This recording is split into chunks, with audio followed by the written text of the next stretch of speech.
19h33 sur Direct Investisseur. Nous sommes en ligne avec Bernard Pradeclos, qui est trader pour compte propre et formateur en trading. Bonjour Bernard. Bonjour Aude. Alors la semaine dernière, vous nous aviez mis en garde contre une ligne de tendance qui passait par les sommets précédents. Quelle évolution voyez-vous cette semaine ? Exactement. Donc la semaine dernière, en fait, nous avons assisté à un petit événement la semaine dernière, mais nous avons surtout failli assister à un énorme événement. Souvenez-vous, le CAC avait aligné 8 semaines de hausse consécutive, ce qui n'était pas arrivé depuis l'été 2013. Et elle a cassé la tendance. Excusez-moi. Elle a cassé la tendance puisqu'il y a eu une correction la semaine dernière. Exactement. Exactement. Et s'il en avait donc aligné une neuvième, il aurait à ce moment-là enregistré une série qui était donc inédite depuis le mois d'avril-mai 2009. Donc en fait, depuis la reprise haussière qui avait suivi la crise des subprimes. Donc nous n'avons pas eu ce gros événement, mais nous avons eu quand même ce petit événement qui était de, enfin, je dirais presque, finir une semaine en baisse après 8 semaines. Alors, en analyse technique, et donc notamment pour ceux qui s'intéressent au chandelier dont japonais, on a remarqué que la ligne de tendance que je vous avais indiquée la semaine précédente a fonctionné et que la semaine nous a offert en fait une figure que l'on appelle, dans le langage très fleuri des chandeliers japonais, une couverture en nuage noir. Alors, ce n'est pas un signal baissier, on va dire que c'est une première alerte. Donc, il ne faut pas s'énerver. Ce qu'il faut remarquer, c'est que le CAC est arrivé sur une zone de résistance et que les vendeurs ont repris la main. Voilà. Du côté du CAC des données jour, est-ce que vous avez repéré des niveaux à surveiller aujourd'hui ? Exactement. Donc sur la semaine, les niveaux qui vont nous intéresser en jour, c'est vraiment la zone entre les 5537 et 5567. Donc la zone que l'on travaille actuellement et qui a été travaillée dans toute la fin de semaine dernière. En fait, cette zone correspond aux deux sommets précédents de novembre et de janvier. Les deux sommets qui ont systématiquement permis aux vendeurs de reprendre la main. Si cette zone support, on tenait, on peut espérer repartir à la hausse. Si ce n'était pas le cas, à ce moment-là, on va rester dans le scénario qui est quand même pour le moment le plus probable, qui est celui d'une large zone de distribution qui a démarré donc, au mois de novembre. Et est-ce que les événements géopolitiques auront un impact, je pense notamment à l'Italie, sur le CAC cette semaine ? Oui, alors effectivement, donc déjà aujourd'hui c'est une journée quand même spéciale puisqu'on a les États-Unis, oui, donc qui est Londres, qui est fermé, dont les salles de marché vont être très peu vivantes cette journée.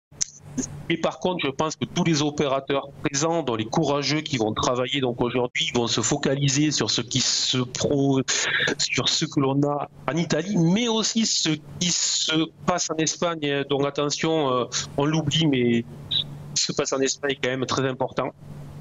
Et donc évidemment, comme tous les traders depuis maintenant novembre 2016, on va surveiller, donc guetter le nouveau tweet de Trump pour savoir s'il est pour la Corée, contre la Corée, s'il attaque la Chine, enfin, voilà. Justement, on va passer au Dow Jones. Est-ce que vous avez une analyse sur les États-Unis ? Bon, c'est fermé aujourd'hui, mais pour le restant de la semaine ? Oui, alors. Exactement. Donc là, je vous ai mis donc un graphique sur le Dow Jones qui est très intéressant, qui représente en fait une configuration de retracement qui a suivi la baisse initiale de janvier. Ce retracement s'est fait en 3 temps très clairs, dans un petit canal, ce qu'on appelle en analyse technique flag, légèrement ascendant. Et très typiquement, tant qu'on reste au sein de ce flag, il faut considérer que la tendance devrait ressortir par le bas. Et donc, on va surveiller dans deux niveaux donc, très importants qui sont les 24 300 premiers niveaux pour une accélération à la baisse sur le Dow Jones et les 23 700 qui là est le niveau de support crucial. Une cassure en premier jour sur ce niveau donc marquerait très probablement une reprise baissière très forte à l'image de celle que l'on a connue à compter de la fin janvier. Enfin, un dernier point technique sur l'euro-dollar et le CAC. Vous aviez mis en lumière des configurations identiques, une à la hausse, une à la baisse. Sur le CAC et sur l'euro-dollar, comment ça devrait évoluer du côté de l'euro-dollar? Je sais qu'il s'est un peu repris ce matin. Oui, alors ce qui m'intéresse, ce sont les deux figures que je vous ai mis dans des ovales, autant sur l'euro-dollar, il y en a deux, et sur le CAC, il y en a une. Donc en fait, ce sont des figures que l'on appelle des fails, et ces figures sont typiques de ce que l'on va retrouver sur les marchés lorsqu'il existe en fait un consensus. Si vous vous souvenez, donc début avril, il y avait plutôt un consensus aussi sur l'euro-dollar. Et à la fin mars, il y avait plutôt un consensus baissier inquiet sur le CAC 40. Et en fait, on évoluait dans des ranges relativement étroits. Et tout le monde s'attendait donc pour le CAC qu'on en ressorte par le bas et sur l'euro-dollar à ce qu'on en ressorte par le haut. Et donc sur l'euro-dollar, on a un essai de sortie par le haut.